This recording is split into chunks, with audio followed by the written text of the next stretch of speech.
Hey team, how is everybody? As you can see, we've got a lot going on here. I am in partial prep mode just for a regular busy week, and then partially for some beach snacks and things that we want to stock up on for a few days down the shore. So I'm going to be sharing what we've got going on in terms of meal options, very easy lunches, dinners, macro-friendly, plant-based protein sources, and then we're going to fill the gaps with our healthy fats, our snacks that we've got. So I'm going to go ahead and start with one of my favorite summer salad recipes. This is a Mediterranean style chickpea salad. Tons of beautiful color, vegetables, and tons of flavor. This is one that really actually over time in the refrigerator gets better and better. The flavors sort of marry together, and it's really great for prep. So I thought that I would share this first. I'm going to start, and by the way, this is all super easy to remember, but if anybody wants the full recipes, I'm happy to provide those as well so that you can save and refer back to the full recipe. But we're going to start with a full 15-ounce can, the 15 ounces or 8-ounce can? One can, typical size. I'll come back to, I believe it's 8, but I'll double check.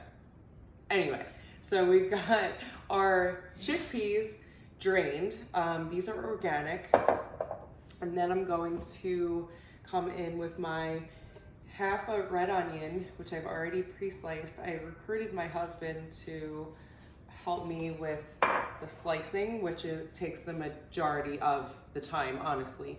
And now it just really becomes a matter of mixing all the ingredients together. So I've got one 8-ounce package of cherry tomatoes, sliced in half lengthways. I've got one large cucumber diced in quarters. So a quarter of one cucumber. I am going to add one avocado. This is optional if you're prepping, but if you're bringing the salad to a friend's house and you're not worried about the avocado browning, then that's awesome. You can always just last minute add your avocado or add it into one serving size. This is just really great to keep in bulk. Got our avocado. I'm going to add, my red pepper, and this is just a hack because roasted red pepper is always gigantic when you try to actually work with it. So I take the roasted red pepper out. It's usually 1 or 2 peppers smushed in here. So I dice it all up, I drain it, and then I just put the diced red pepper right back into the jar. So I'm gonna add a full jar.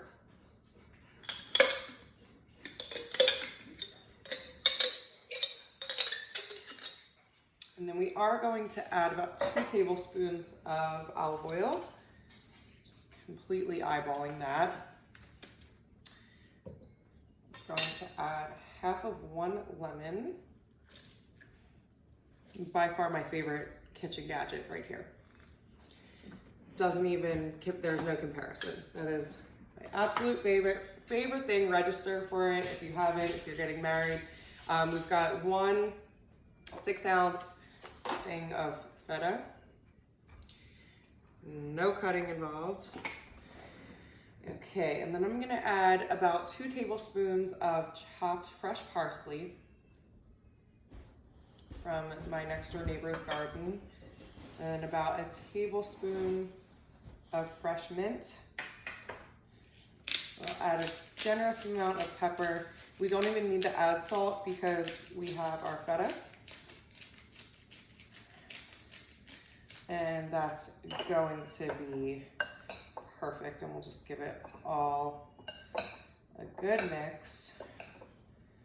I prefer this Trader Joe's feta cheese because it's like honestly the perfect amount of crumble. I don't like having to get the big block and chop it up myself. So as much as you can pre-slice or recruit a family member to do that part for you in the very busy weeks, then I would do it. And I'll show you the beautiful color and texture. This is so, so good. Lots of plant-based protein, the micros, yum. That is exactly what we're looking for. And that's gonna go, I'm gonna store it right away into a big Tupperware container. For now, we'll just keep it like that. And I will go in next with one of my other favorite salad recipes that could be delicious completely on its own, but also really great in the same way on a bed of arugula or fresh greens or rolled into a wrap. I've done both of these rolled into wraps with hummus or extra avocado. You can even put it on a sandwich. So this is Waldorf chicken salad. I think I've shared this recipe before. Actually, I'll add my mayo first because I've got my frozen clove garlic melted and kind of marinated in with the mayo. I'm kind of lazy in that way. So first well, let's go ahead and add the chicken into, I usually do like a huge bowl, but we're just gonna skip that step and store it. It's one less dish I'm gonna have to clean. This is a half a cup of avocado oil mayo. I prefer Primal Kitchen brand. As most of you know, I've shared this brand a ton. I have about a tablespoon and a half of fresh chopped chives. And I've got 3/4 of a cup of chopped walnuts, another 3/4 of a cup of grapes that I've just chopped right in half. And then, just to make it traditional chicken salad-ish, I've got one celery stalk chopped up. And that's it. We just give it a beautiful mix. Oh, we're gonna add some salt and pepper. Now, I prefer to use grilled chicken breasts that have already been cooled. I used two and a half, I believe, just diced up, cooled, diced up. Grilled chicken takes 10 minutes, literally 5 minutes on each side. So it's something that we do every single week, and I marinate it so that the flavors are neutral and can go with everything. So just basic olive oil, salt, pepper, lemon, garlic, and a little bit of oregano. And this way, when you are repurposing your chicken, it's already seasoned and flavored versus having a rotisserie chicken pulled or something that you'll have to go ahead and season later. I just find it easier since I'm typically already grilling chicken for the entire week. And let's add some salt in here as well. And we've got two very, very simple but delicious, macro-friendly meal options. Again, meal prep does not have to be anything crazy or intense. You don't have to sit and prepare 6 meals. You could literally do two to three. And you can always prepare components of meals. So think, a sheet of vegetables.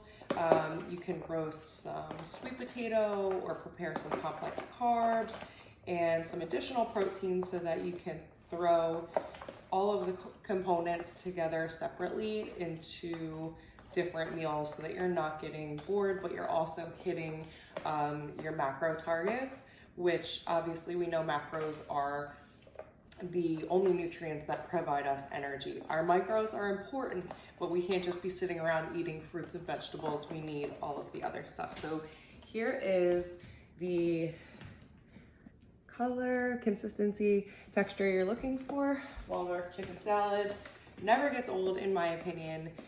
So yummy. I'm gonna be using the remaining grapes just as snacks throughout the week. These are all really great items that I pack in my beach cooler on a regular basis as well. So I've got some pre-cut fruits that I don't mind paying extra for. It's completely the same thing. I just don't feel like cutting a huge watermelon and slicing it all up. So I gladly pay the extra to save myself some time in that area. So we've got some watermelon, some mixed fruits, grapes, we have our apples. I also have some pistachios. These are my favorite snack throughout the day. We've got some chili garlic cashews, and this is actually fun for the whole family. A little spicy, but my kids actually really enjoy them. So every time I'm popping these in my mouth, there's somebody on my lap literally stealing them right out of my hands. We've got some perfect bars. We've got some bananas. Whole foods are always the way to go. You know, the easy, convenient thing is to pick processed snack foods. Those, in my opinion, really aren't food. We want to, as best we can, get in the habit of choosing whole foods, making hydration a priority, and keeping ourselves fueled so that we are not only physically able to do everything that we have to do, but we have the mental capacity to reach our goals both professionally and personally. So this is what we've got going on this week. I hope this inspires you to create some macro-friendly meals that you and your family will enjoy. As always, send me photos and keep me posted, because I would love to see how you're enjoying these recipes. Thanks so much, and I will see you next time.